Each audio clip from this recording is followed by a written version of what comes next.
Today we are to talk about costs. Chapter 6 है, ये मैंने आपको भेजी है इसकी कॉपी व्हाट्सएप ग्रुप में। तो question is why costs? Why costs when people want to produce an item or to undertake a business?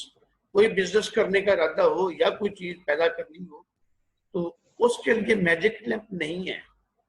You need resources in the form of labor, in the form of raw material, in the form of machinery, equipments, electricity, gas, etc. You need resources, or your resources, again you are aware that these resources are scarce.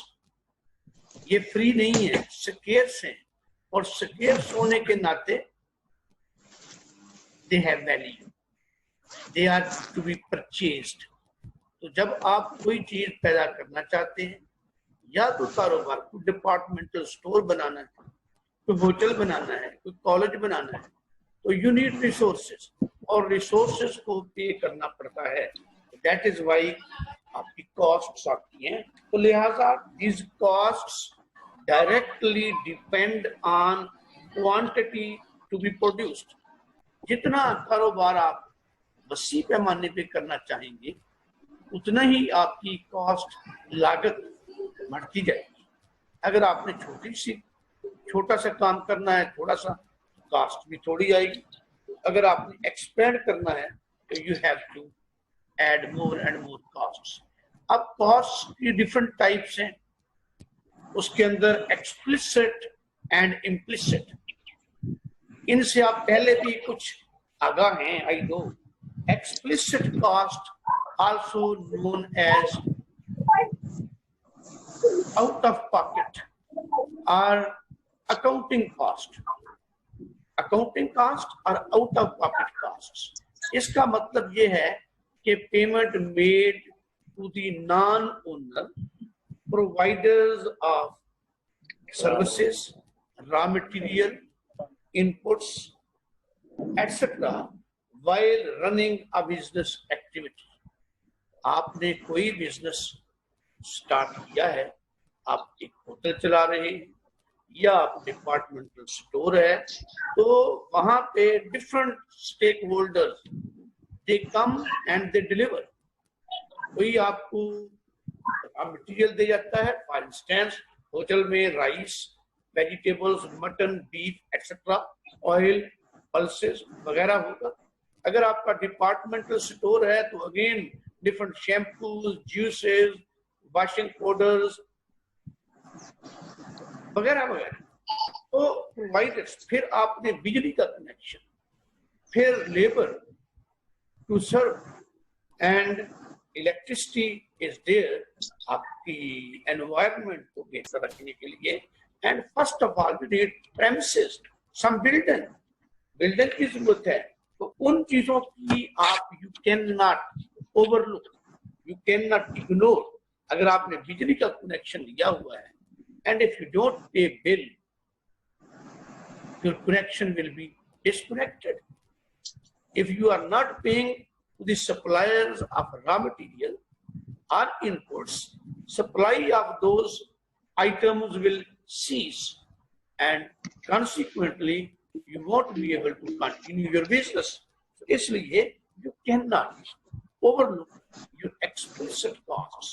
लेकिन होता क्या है कि कई दफा आप explicit cost को ही अपनी तमाम तर कॉस्ट समझ लेते हैं। And you know the business person is profit earner, to earn profit. और profit क्या है? Profit is total revenue minus total cost. तो आप टोटल रेवेन्यू में से एक्सप्लिसिट कॉस्ट को निकालकर कई दफा कह देते हैं कि जनाब ये मेरा प्रॉफिट। तो इकोनॉमिस्ट कहता है कि नहीं भी नहीं, ये आप गड़बड़ कर रहे हैं, you are overestimating your profit. आपका प्रॉफिट इतना नहीं है, आपने एक्सप्लिसिट कॉस्ट सिर्फ काउंट की है। There is an element of implicit cost. आपने वो तो खातर में नहीं लाई। Now what is implicit cost? Implicit cost is the opportunity cost of own resources.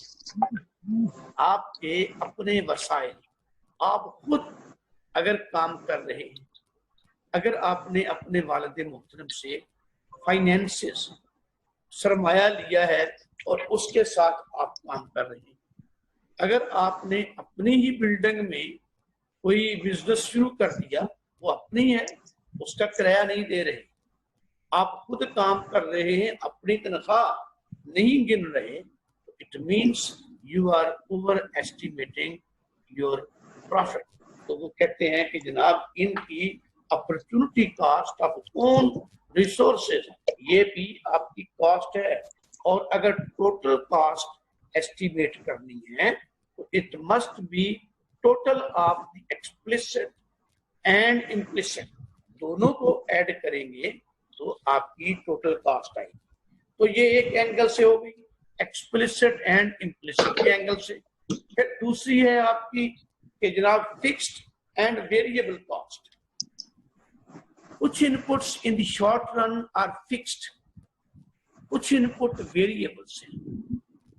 Fixed inputs वो हैं which do not change with change in output level.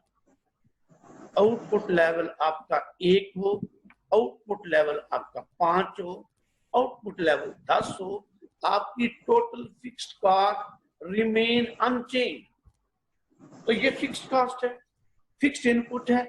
Fixed input को खरीदने के लिए जो खर्चा रिक्वायर्ड है वो आपकी फिक्स्ड कॉस्ट का estimate. On the other hand, there is variable input. Variable inputs वो हैं which change with change in output level. आप आउटपुट लेवल किसी वजह से पैदा नहीं कर रहे तो वेरिएबल इनपुट का इस्तेमाल भी जीरो हो जाएगा। अगर आप आउटपुट लेवल का बढ़ाते हैं तो आपको ज्यादा क्वांटिटीज में वेरिएबल इनपुट्स, फॉर इंस्टेंस आपका हाउसरी वाला या आपका ये गारमेंट यूनिट वाला आउटपुट बढ़ाना चाहता है, उसको ज्यादा कपड़ा, ज्यादा मशीनें, ज्यादा लेबर, ज्यादा धागा, तो ये सब चीज ज्यादा चाहिए होगी। अगर बिजली पे चलती है तो ज्यादा बिजली का बिल आएगा, लेकिन अगर वो आउटपुट लेवल जीरो कर दे तो अगर बिल्डिंग है, बिल्डिंग पे अगर वो किराए पे ली हुई है तो वो किराया आपको देना पड़ेगा, वो आपका जीरो नहीं हो जाएगा, लेकिन वेरिएबल इनपुट्स का इस्तेमाल जीरो पे आ जाएगा। इस तरीके से वेरिएबल इनपुट पे जो रकम खर्च होगी वो आपके वेरिएबल को रिप्रेजेंट करे, कॉस्ट को। अब अगेन जैसे हमने कहा explicit plus implicit becomes total cost, ऐसे ही total fixed plus total variable, fixed और वेरिएबल दोनों को जमा कर दें, again you get total cost for your business activity. अब इसके बाद average fixed cost, average fixed variable and total. जैसा मैंने पहले बताया कि total fixed cost is shown by a straight line. Straight line, अगर आप एक्स एक्सिस पे क्वांटिटी ऑफ आउटपुट शो करें तो आपका आउटपुट 0 हो, आपका आउटपुट 2 हो, आपका 5 हो, 10 हो, तो आपकी प्रोडक्शन कैपेसिटी है, शॉर्ट रन के अंदर प्रोडक्शन कैपेसिटी है, उस प्रोडक्शन कैपेसिटी के अंदर आपका आउटपुट लेवल जितना भी हो, your total fixed cost remains unchanged. जब टोटल फिक्स्ड कॉस्ट की एक ही फिगर है तो as the output increases your average fixed cost continues to decrease. तो आपकी average fixed cost continues to decrease, however it never becomes negative. Negative ये कभी नहीं होगी, लेकिन ये डिक्रीज होती जाएगी, डिक्रीज होती जाएगी। फिर as average variable cost, average variable cost जो है वो पहले डिक्रीज करती है, एवरेज वेरिएबल कॉस्ट डिक्रीज करती है, डिक्रीज करते करते it touch a minimum point, it reaches to a minimum level, और उस मिनिमम लेवल को टच करने के बाद average variable cost start increasing. Average variable cost तो पहले ही डिक्रीज और उसके बाद ये इंक्रीज करना शुरू कर देती है। Same way average total cost, because it is the sum of average fixed and average variable, तो ये भी उसी तरीके से बिहेव करती है like average variable cost. It also decreases in the beginning, after reaching to a minimum point it start increasing. लेकिन difference है कि average total cost reaches to the minimum point on the right side of the minimum point of the average variable cost. Marginal cost. Marginal cost change in total cost divided by change in quantity of output produced. Our marginal cost can be described as change in total cost caused by 1 unit change in quantity of output produced. तो अगर आप change करते हैं output को, तो what change in your cost occurs, that is your marginal cost. As TFC remains unchanged in the short run, thus MC in the short run also mean change in TVC caused by 1 unit change in output. तो ये table दिया गया है, इसमें assumption है total fixed cost is 10 and price of the variable input is ₹4 per unit. तो आपको ये पहले दो कॉलम के अंदर वेरिएबल इनपुट और आउटपुट Y ये दिए गए हैं, और उसके बाद कैलकुलेट की गई है कि आप TFC, TVC, TC, AFC, AVC, ATC and MC ये कैलकुलेट किए गए। तो आप इसको भी देखें, और कोई भी लेके माइक्रो इकोनॉमिक्स या किताब से किसी से टेबल लेकर या लेकर वहां से try to calculate, try to generate such table yourself. इसकी प्रैक्टिस होगी तो पेपर में अगर कोई चीज ऐसी आती है it will be easy for you.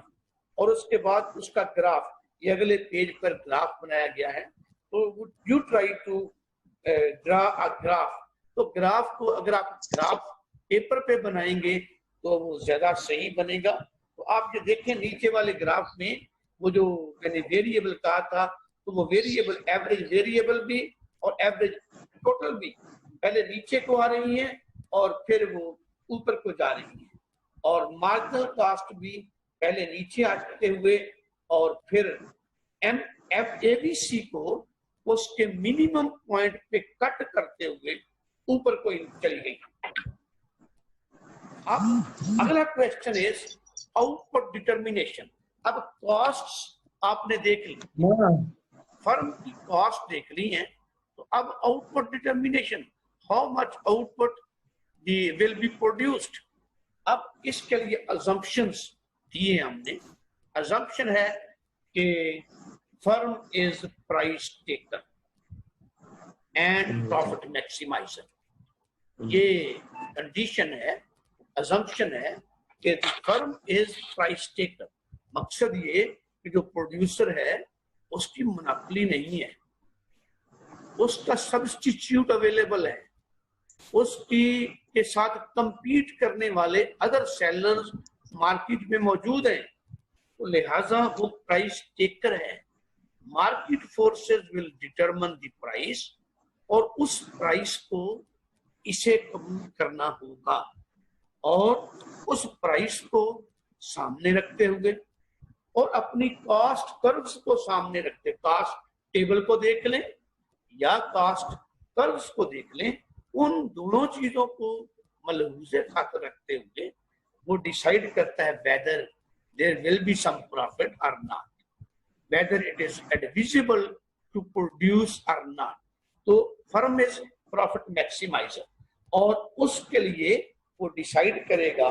अब मार्केट प्राइस जो मैंने कहा, मार्केट डिमांड और मार्केट सप्लाई, उनके इंटरएक्शन के नतीजे में जो इक्विलिब्रियम प्राइस आती है, स्ट्रेट लाइन प्राइस, उसी प्राइस पर एक कंपीटिंग फर्म, जो कंपीटिंग फर्म है उसे उसी प्राइस के ऊपर बेचना होगा। लिहाजा स्ट्रेट लाइन जो है वो रिप्रेजेंट करती है इसको, price line for the firm, और इसी को कहा जाएगा उसका एमआर, मार्जिनल रेवेन्यू लाइन, और इसी को एवरेज रेवेन्यू लाइन, क्योंकि marginal revenue and average revenue both are mutually equal and these both are equal to the market price.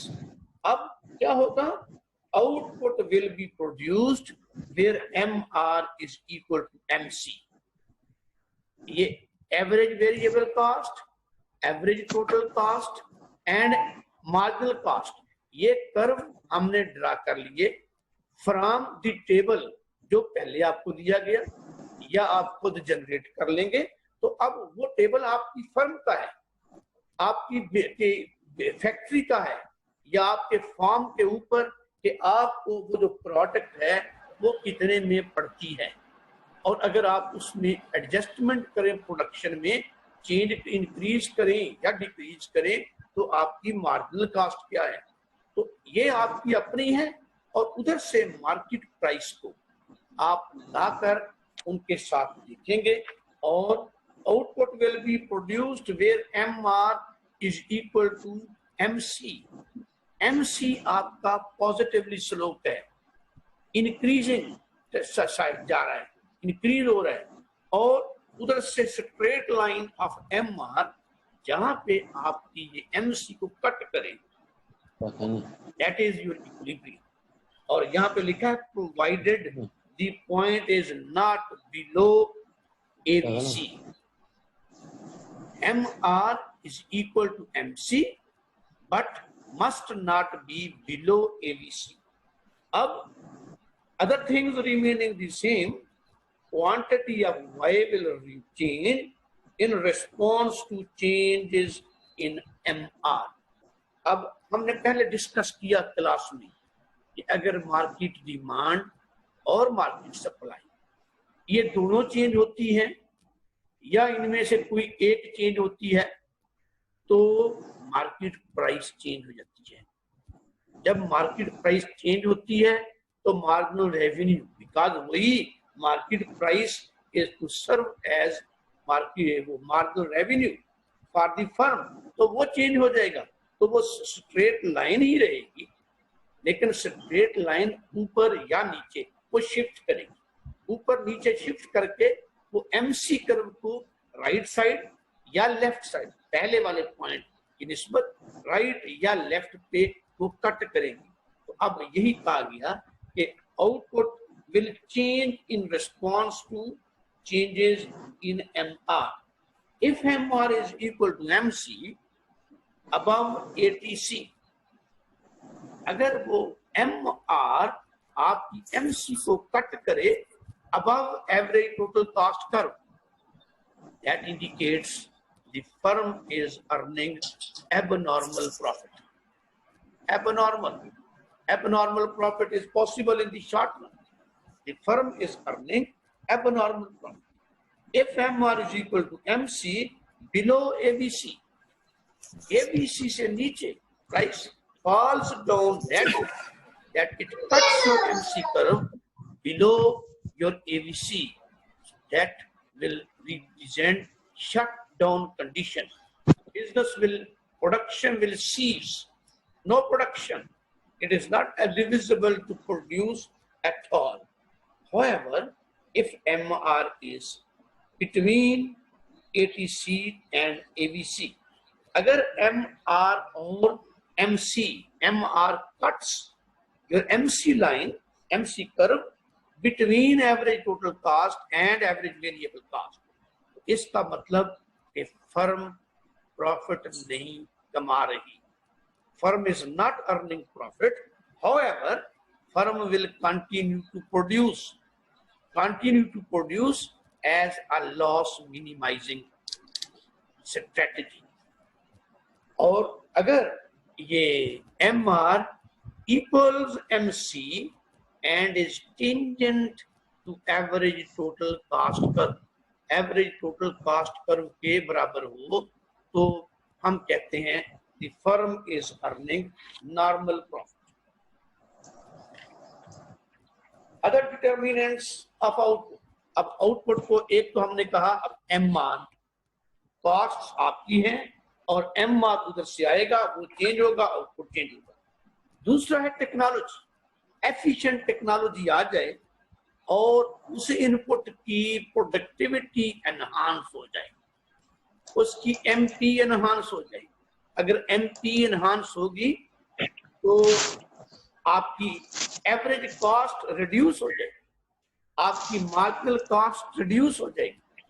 जब मार्जिनल कॉस्ट रिड्यूस हो जाएगी तो फिर उसी प्राइस पे जो गिवन है उस प्राइस पे आप पहले से ज्यादा क्वांटिटी आप पैदा करने और बेचने की पोजीशन में होंगे. प्राइस ऑफ इनपुट अफेक्टिंग, एक है कि टेक्नोलॉजी आ गई, टेक्नोलॉजी आने की वजह से आपके इनपुट की इफेक्टिवनेस बढ़ गई, आपके इनपुट की प्रोडक्टिविटी बढ़ गई और उसके नतीजे में आपकी जो है एबीसी और एमसी नीचे आ जाती है. द अदर इज कि आपकी इनपुट प्राइस वो इंक्रीज या डिक्रीज हो जाती है. Output price is same but your input price changes. जब इनपुट प्राइस चेंज होगी तो फिर आपका जो है वो इक्विटी लेवल चेंज हो जाएगा और इक्विटी लेवल चेंज होने से आपका जो है output level that will change. Same with taxes and subsidies. Government policy, taxes लगाए जाते हैं, सब्सिडी दी जाती है, तो उसके नतीजे में आपका आउटपुट लेवल चेंज होते हैं. तो ये जो हमने डिस्कस किया सो फार, ये हमने किया one variable input, remaining inputs are fixed. और इसके बाद हम डिस्कस करेंगे two variable inputs. Two variable inputs combined with rest of the fixed inputs. अब टू इनपुट्स जब हैं तो उसमें भी पॉसिबिलिटी है fixed proportion of input combination. Fixed proportion of input combination जैसे कि टैक्सी और ड्राइवर, जैसे कि पावर लूम्स और वो वर्कर, जैसा कि आपका कंप्यूटर और उसके ऊपर बैठ के काम करने के लिए वो डेटा एंट्री ऑपरेटर है या कंप्यूटर में पर्सन जिसने काम, तो वो फिक्स्ड प्रोपोर्शन है. अब in fixed proportion of input combination में दोनों इनपुट का एक खास प्रोपोर्शन में अवेलेबल होना नागजीर है. अगर एक इनपुट उसमें से नॉट अवेलेबल हो जाए, you can not produce, you can not maintain your production. लेकिन अगर दोनों महंगे हो जाए, you have to see whether it is admissible to produce और नॉट. तो आप उनकी लागत और on the other hand output से मुमकिन रेवेन्यू का मवाजना करेंगे. अगर आपको कुछ बचत होती है, कुछ मुनाफा मिलता है, you will produce, otherwise you don't produce. लेकिन एक इनपुट के बगैर मुमकिन नहीं है.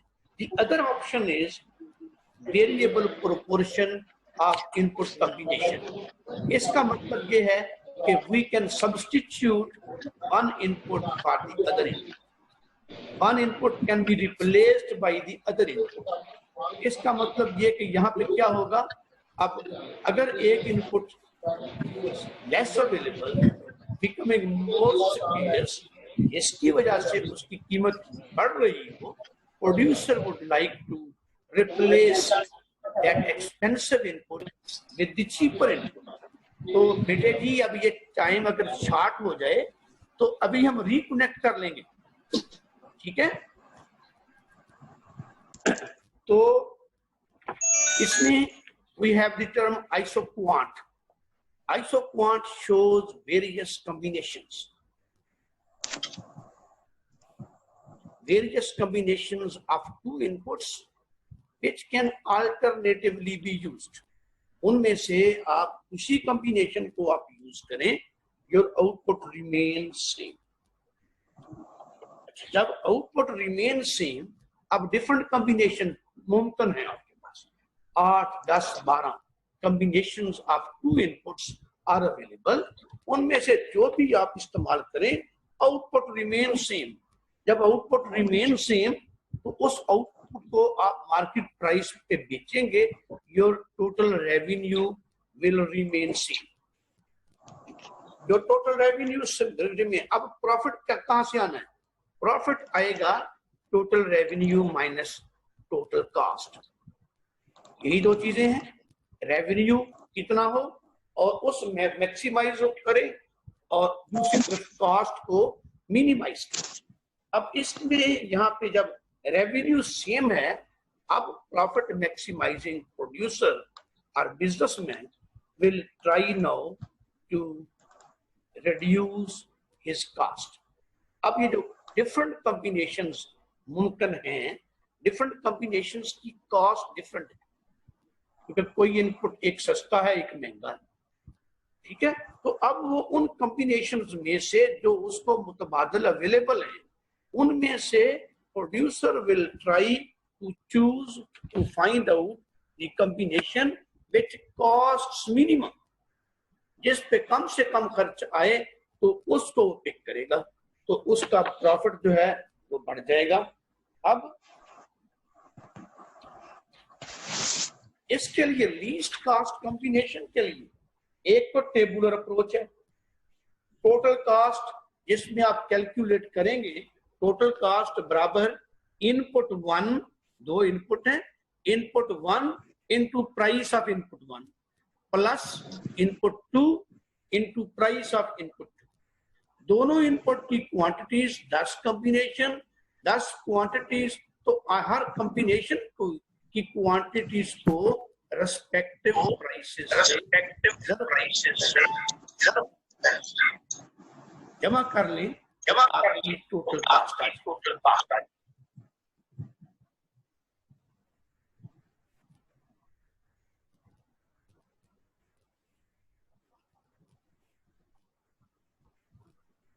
डिस्कनेक्ट होने से पहले we were talking about the least cost combination of inputs. उसमें टेबुलर अप्रोच हमने डिस्कस की, और ये टेबुलर के लिए मैं अगेन जैसे वो पहले कॉस्ट का दिया है, ऐसा एक टेबल बना के मैं कल को ये ग्रुप में भेज दूंगा. एक टेबल ऐसे ही आप खुद भी बना सकते हैं. Next is graphical approach again for least cost combination.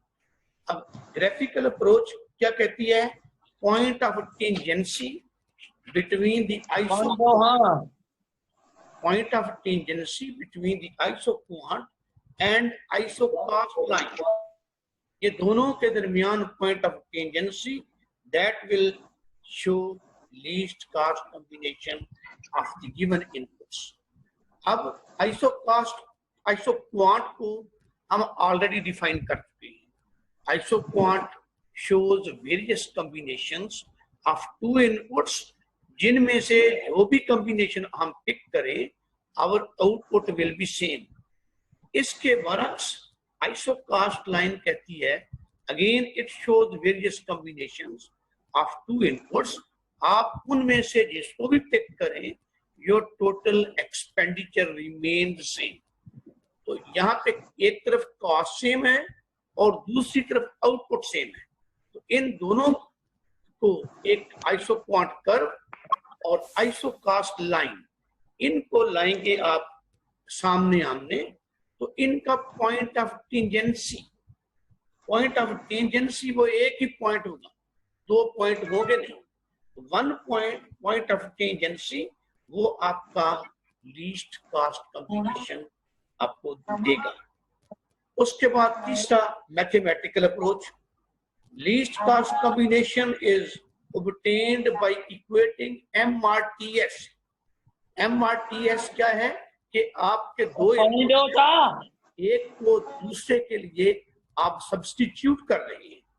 ठीक है, तो उन सब्स्टिट्यूट जो कर रहे हैं, एक आपका सेव्ड इनपुट है जो आपको महंगा लग रहा है आप उसकी बचत कर रहे हैं, आप उसकी क्वांटिटी कम इस्तेमाल कर रहे हैं और उसकी जगह पर दूसरे इनपुट को आप इस्तेमाल कर रहे हैं। तो अब MRTS is change in the saved input divided by change in the added input. इन दोनों की ratio should be equal to IPR, inverse price ratio.